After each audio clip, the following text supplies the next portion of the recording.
About time for another Coach Life language. What if I told you there's only one language and we all speak it?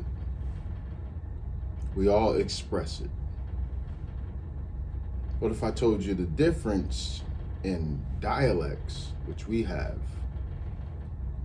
still comes from the root language which we all speak, we all express, we all understand?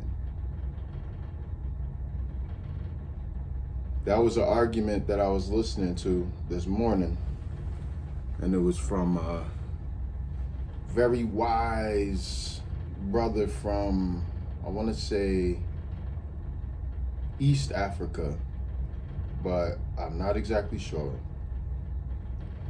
Long story short,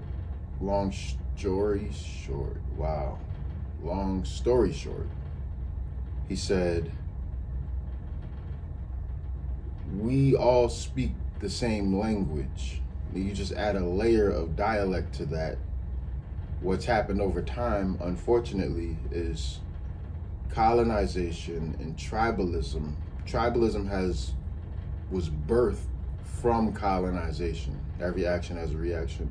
There was no tribalism. There was groups of people with shared values, and we all shared similar values. And then he used a very poignant metaphor, which I've been trying to find again in this book, Flash of the Spirit. But he said, if you didn't listen to anything, listen to this. He said, when we built our homes were built in a circular formation, and then more homes around that, and more homes around that, if that was how our community was to build. And the queen would be in the center.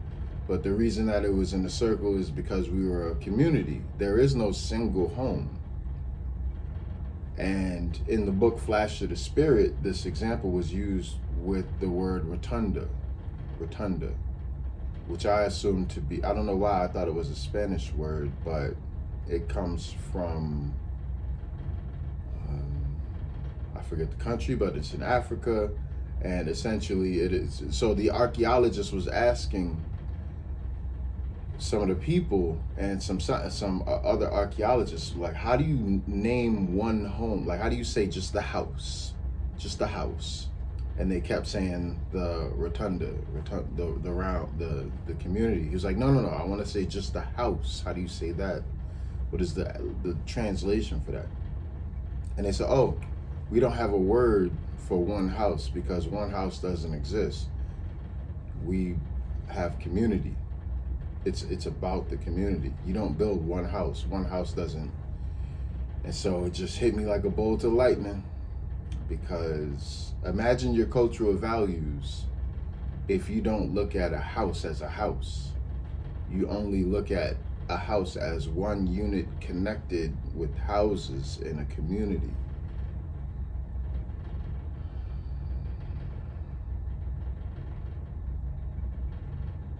So that's the universal language that he's referring to.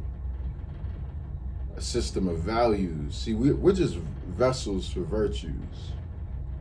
And so that's why, as a black man in America, it is a constant struggle, because my values and virtues often conflict with the dominant values and virtues of America. Not the ones that are sold and marketed, but the ones that we experience every second, every hour of the day. So the illusion of meritocracy, elitism, capitalism, oppression, racism, sexism, just the overall smug, Starbucks, vocal fry, apathy, and violence, that all of that is very far from what I believe to be true. In fact, what I fight for, part of the reason why I make Coach Lives. So I wanted to make this gentle reminder to myself and to you, if you should choose, that you are a vehicle and vessel for virtues, and we all speak a universal language. Good morning. Ciao.